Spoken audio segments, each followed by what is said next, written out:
주요 정치 이슈를 다루는 매일 챙겨봐야 할 뉴스를 시작하겠습니다. 요즘 우파 지지층과 연일 트러블을 만들어내고 있는 이준석의 과거 행보를 추적해보니 지난 2012년 1월 5일 당시 주병진 토크 콘서트 핫피플에서 주병진은 이날 출연한 새누리당 비상대책위 이준석에게 이준석 의원에 대한 국민들의 평가는 좋지 않다. 건방지다, 튄다, 완장 찼다는 평가까지 들린다며 날선 비판을 가했고 급기야 이날 시종일관 이준석의 완곡한 응대에 불편했던 주병진은 마치 3선 4선은 국회의원처럼 두루뭉술하게 얘기한다며 얼렁뚱땅 넘어가지 마라고 몰아세우기도 했습니다. 겸손함이 있었다면 과연 주병진에게 이런 평가를 들었을까요? 지난 2012년 3월에는 새누리당 비상대책위원이었던 이준석이가 트위트를 통해 리정이 동물을 존경한다는 발언이 언론 보도를 통해 알려지면서 당시 김문수 경기도지사가 존경하는 사람이 이정희 통합진보당 대표라는 이준석 의원은 그 당으로 입당하길 바란다고 직격하기도 했습니다.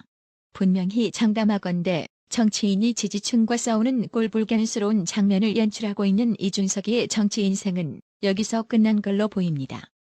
통합당도 이런 인간을 품는다면 우파 지지층들의 비난을 한몸에 받게 될 것입니다. 21일 심장 수술 도중 뇌사 상태에 빠졌다는 김정은 위독설이 터져나왔습니다. 청와대는 보도자료를 통해 김정은 건강에 대한 이상한 징후는 없다고 밝혔습니다. 그러나 미국 관리에 따르면 백악관은 김정은이의 상태가 프리케어리어스, 즉 위중하다는 걸 진작에 파악하고 있었다고 합니다. 김정은이 최근에 심장 수술을 받았는데 후유증으로 인코파시테이티드 오 워스, 즉 식물인간 또는 그 이상 상태가 되었다는 겁니다. 청와대 말을 믿어야 할지 미국 관리 말을 믿어야 할지는 곧 밝혀지게 될 것입니다. 이번 기회에 국정원의 정보 기능을 축소시킨 청와대의 정보 능력이 얼마나 좋은지 두고 봅시다. 21일자 방송을 통해 미래통합당 대전시당은 4.15 국회의원 선거 실태 조사단을 구성하고 황운하 당선자를 검찰에 고발한 소식을 전해드렸습니다. 이와 관련해 조승래 더불어민주당 대전시당 위원장은 21일 미래통합당 대전시당이 우리 당 황운하 당선인을 고발하는 것은 선거에 대한 불복을 넘어 시민 불복이라고 비난했습니다.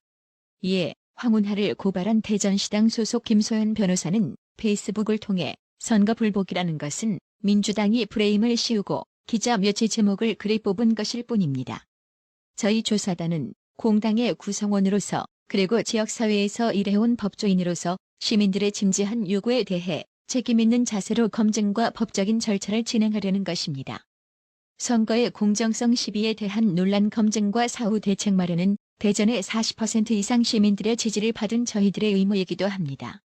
시민들이 다양한 제보, 구체적 사실들을 증거와 함께 제보해 주십니다. 사실 검토 법리 검토하겠습니다.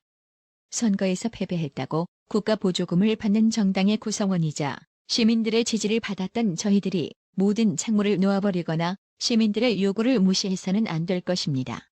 민주당 중앙당과 대전시당 그리고 정부는 저희 조사단의 확인 검증 작업에 적극 협조하는 책임있는 태도를 보여주기를 바랍니다.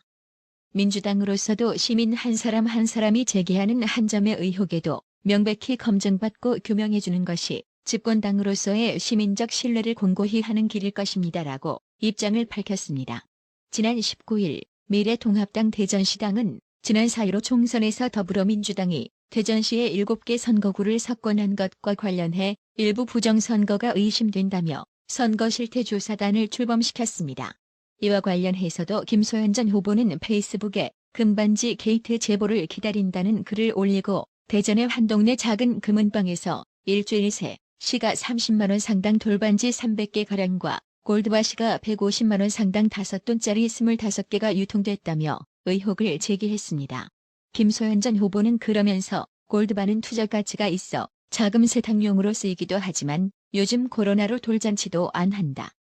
동네 한 작은 금은방에서 일주일 새 300개 정도의 돌반지가 유통됐다는 게 참으로 수상하다는 제보자의 글을 소개했습니다.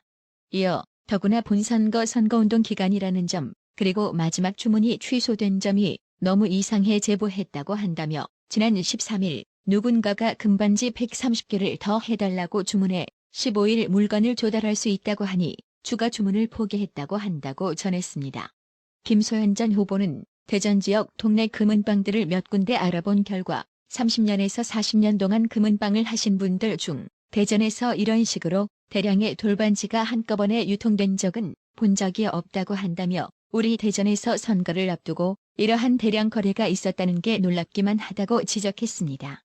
그러면서 요즘 조국 사모펀드, 라임 사태, 빅 사태 등 대형 금융 사기들이 성행하는 중에 금을 이용한 자금 세탁이 종종 이루어진다는 말은 들었다며 혹시 300개 정도의 금반지가 최근 4월에 어디로 유통됐는지, 주변에 금반지나 골드바를 선물 받거나 소지한 사람이 있는지 대전 시민들의 제보를 기다리겠다고 덧붙였습니다. 더불어민주당은 20일 정세균 국무총리가 시정연설에 하위소득 70%에 대해서만 긴급재난지원금을 지급하겠다고 밝힌 데 대해 소득과 관계없이 전 국민이 긴급재난지원금을 지급해 우한 코로나 사태로 일상을 잃어버린 국민들께 소득과 생계를 보장하고 소비를 진작시키기 위한 최소한의 안전장치를 마련해야만 한다며 전 국민 지급 방침을 고소했습니다. 김재원 미래통합당 정책위 의장은 21일 긴급재난지원금 지급 대상 논란과 관련 문재인 정부가 제출한 추경 예산안은 지금 우리 재정이 감내할 수 있는 최대한을 정부에서 나름대로 합리성을 갖추고 예산을 편성해 제출한 것이라며 하위 70%만 지급하자는 정부안을 전폭 지지했습니다. 이에 더불어민주당이 미래통합당의 우한 코로나 구제 긴급재난지원금 말바꾸기에 대해 깊은 유감을 표했습니다.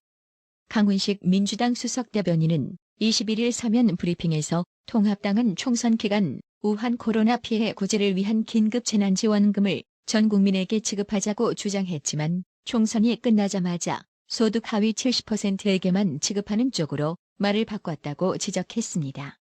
해당 소식에 온라인 누리꾼들은 쇼하지 말고 갱 4+1로 밀어붙여라. 니들이 언제부터 통합당 의견을 들었다고 이제 와서 지랄이냐? 민주당 180석 하고선 왜 미통당 핑계대니? 니들이 정부 홍남기 자르고 지급하면 되잖아. 왜 야당 끌어들여? 웃기는 작자들이네. 공약대로 니들이 하라며 애꿎은 통합당 핑계대는 민주당을 질타했습니다. 장제원 미래통합당 의원은 21일 더불어민주당이 긴급재난지원금 관련해 통합당이 말바꾸기를 하고 있다고 비난한 데 대해 집권당이 정부 발목을 잡기가 뻘쭘한지 애꿎은 야당을 비판하고 있는 것이라고 반발했습니다.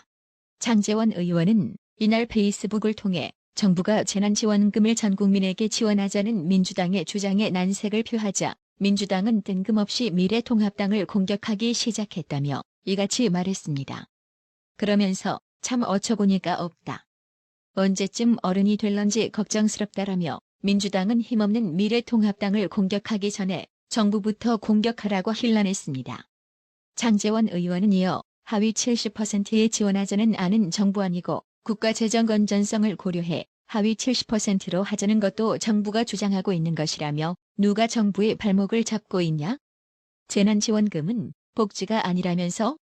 그러면 보편적, 선택적 따지지 말고 정부가 나름대로 마련한 원안을 달아주는 것이 도리 아닌가? 라고 반문했습니다. 장제원 의원은 언제까지 국민의 세금으로 생색내기에만 혈안이 되어 있을지 안타깝다며 이제는 국가의 미래에 대한 책임감 정도는 생길만 한데 말이다라고 꼬집었습니다. 4.15 총선에 출마한 후보들이 선거운동을 하면서 가장 피부로 절감한 게 정부의 긴급재난지원금에 국민들이 홀딱 넘어간 걸 가장 피부로 절감했다고 토로할 정도였으니 우리 국민들은 일단 나라가 망하든 말든 돈 준다는데 환호하는 거 보면 국민 수준은 개돼지 수준에서 결코 벗어나지 못했다는 방증이겠지요. 이런 저급한 국민의식 속에서 통합당이 재난지원금 전 국민 지급에 반대하는 행보를 보이며 사서 비난을 처받고 있는데요. 진짜 이것들은 생각이 있는 건지 없는 건지 그냥 지켜보기만 하면 될 텐데 뭐하러 나서서 비난받는 일을 자초하는지 모르겠습니다.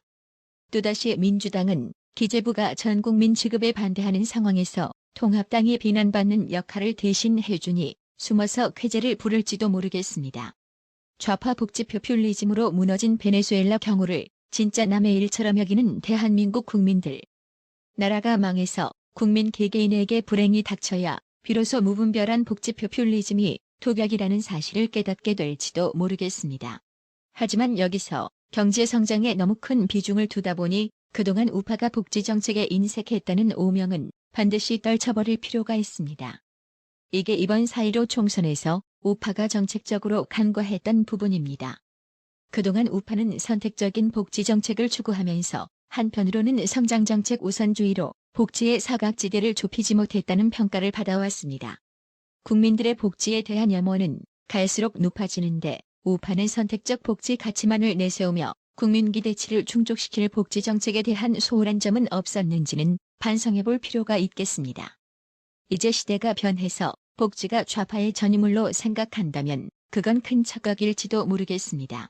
목정훈님, 강문영님, 김미영님, 유현영님, 조시효님, 여러 구독자님들이 나라의 TV를 도와주셔서 정말 감사합니다. 나라의 TV는 보다 더 양질의 컨텐츠를 생산하기 위해 자발적 구독료를 후원 형식으로 받고 있으니 많은 성원 부탁드립니다.